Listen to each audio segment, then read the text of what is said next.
What do you mean by insight? Does it differ from intuition? What do you mean by insight?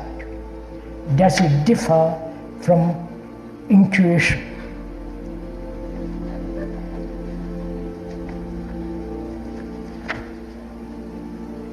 What do we mean by intuition? Having a hunch. That's having a feeling that's the right thing. And intuition also, being sensitive, capturing something which may be conditioned, which may be personal, which may be a desire, wish fulfillment. And we must be clear and hesitant in using that word intuition, because it may be one's own unconscious desire, one's own longing for something to happen, or sudden feeling that is the right thing to do. But I think insight is different. May we go into it together. The scientists, the physicists, the technological people have an insight into some invention. They see something new. Is that insight partial, or is an insight whole? You understand? We are meeting, I hope, together. I may have an insight, as I am an engineer, into the structure of a bridge. And I operate according to that insight. That insight is being more powerful. I adjust all my knowledge to conform or adjust to that knowledge, right? To that insight. But is that insight partial? A poet, a painter, a musician may have an insight, but it is still partial.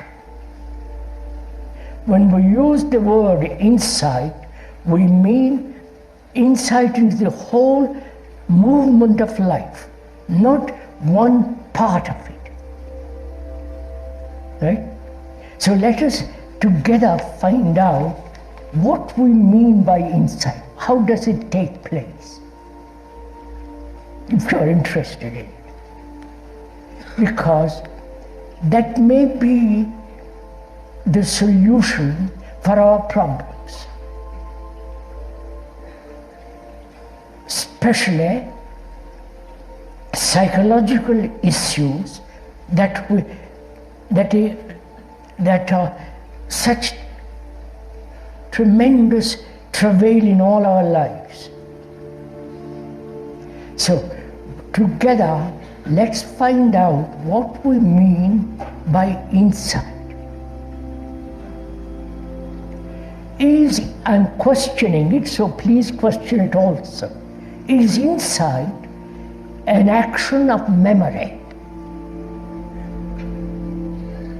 One has accumulated a great deal of knowledge, psychologically or physically, and that knowledge may, being limited, see something very clearly. But that knowledge being always in the field of ignorance, because there is no complete knowledge about anything, including oneself, and when there is an insight from that, a limited knowledge, that insight must also be limited. So, insight we mean by that word, it is not the outcome of knowledge. Knowledge being, you can examine, say for example, all the comparative religions, the various sects, the various rituals and so on. You can examine them, study them, and come to a conclusion. Whereas that conclusion may be rational, sane, logical, but it is based on the activity of thought, and therefore it's limited. And that conclusion naturally must be limited. That's clear. Whereas if your insight has nothing whatever to do with knowledge, it has nothing to do with remembrance, but you have an insight saying to all the comparative religions, with all their rituals, sanctions, dogmas, beliefs, and so on, if you have an insight into all that, you see they are all similar, right? They're all based on thought, and therefore all religions are limited. There is an immediate perception, not logical conclusion and action, but the total perception of all the religious activities in the world. Having an insight implies you see that they're essentially limited because they're put together, invented by thought.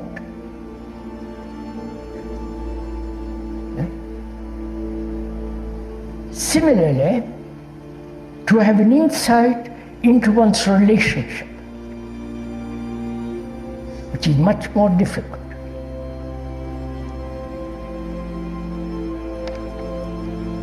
Relationship as it is now, based on images, hopes, pleasures, fears, and so on, essentially based on the images that thought during a period of time, maybe a day or 10 years, has built it. To have an insight into that, that is, relationship is based on images, to have an insight into that is to dispel the images. I hope you are following some of this. Suppose I am married or have a girlfriend.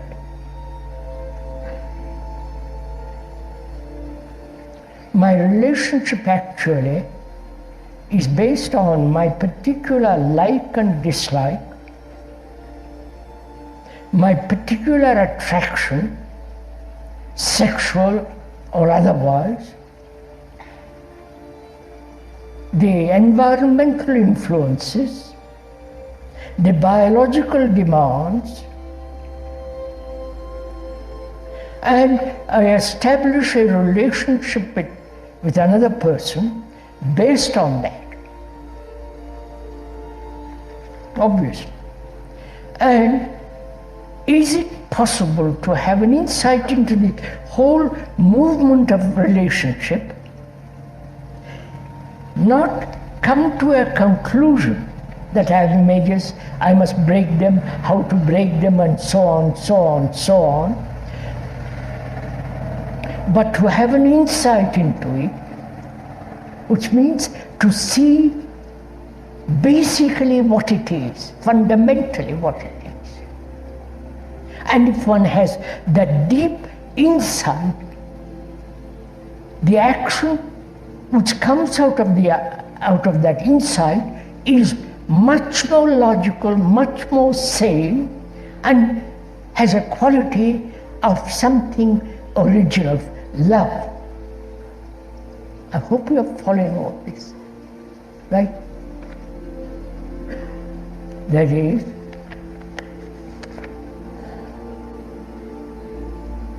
to take a very simple example, all nationalism is glorified tribalism, right? All nationality, whether it's American, Russian, or the rest of it, is glorified tribalism, right?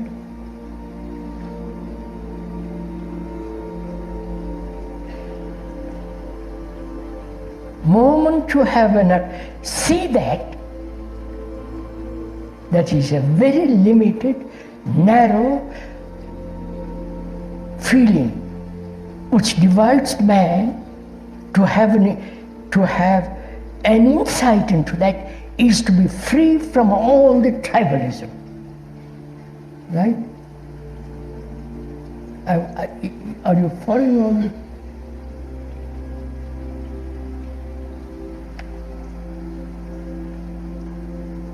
Or if you have an insight into the question of obedience,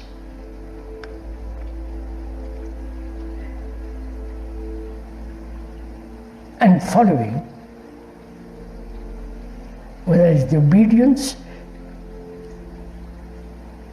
to a guru, to a priest, to a law, and so on,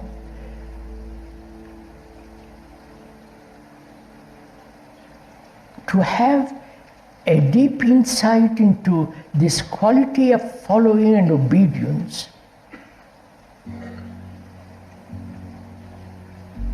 will you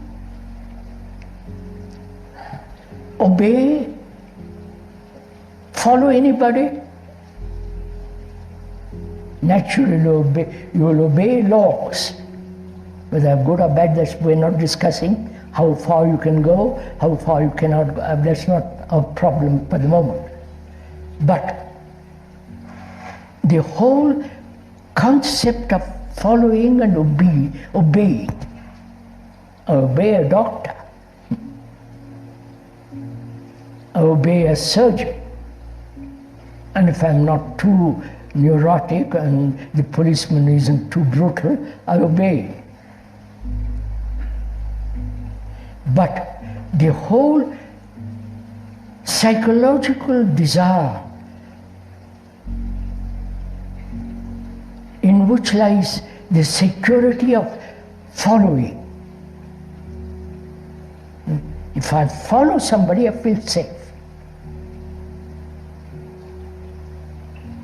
Whether it is a psychiatrist or a priest or my wife or husband, whatever it is, one feels safe, right? Now, if you have an insight into that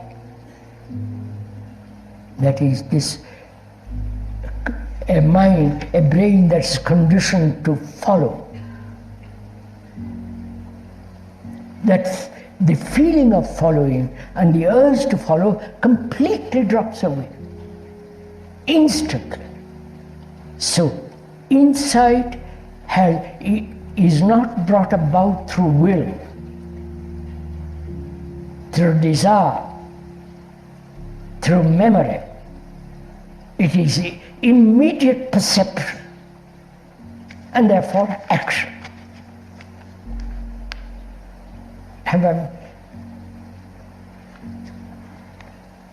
when we talk about perception,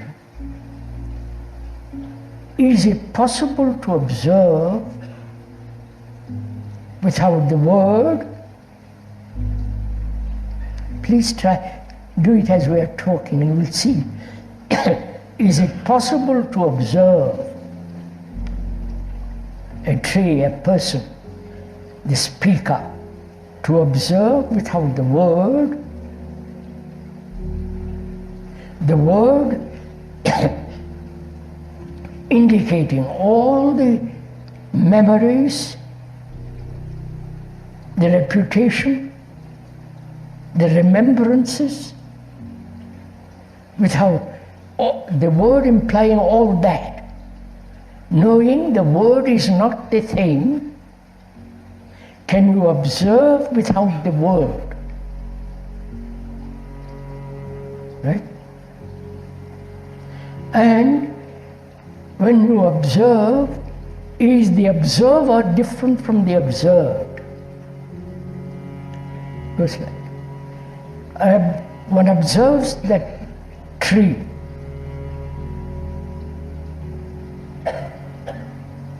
There, the observer, I hope, is different from the tree. Right? The observer is not the tree. That would be rather neurotic, say, I am the tree. But to observe the tree without calling it the tree, without the name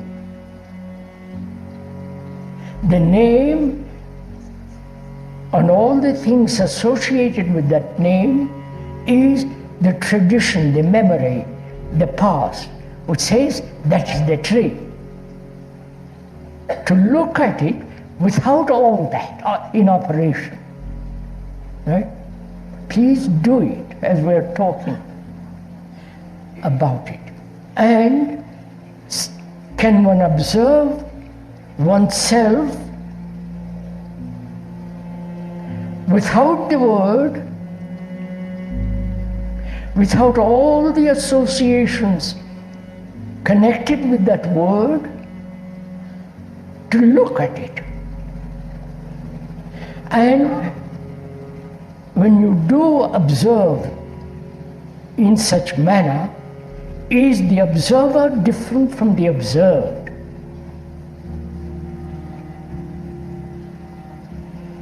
Wait, I'll show it to you.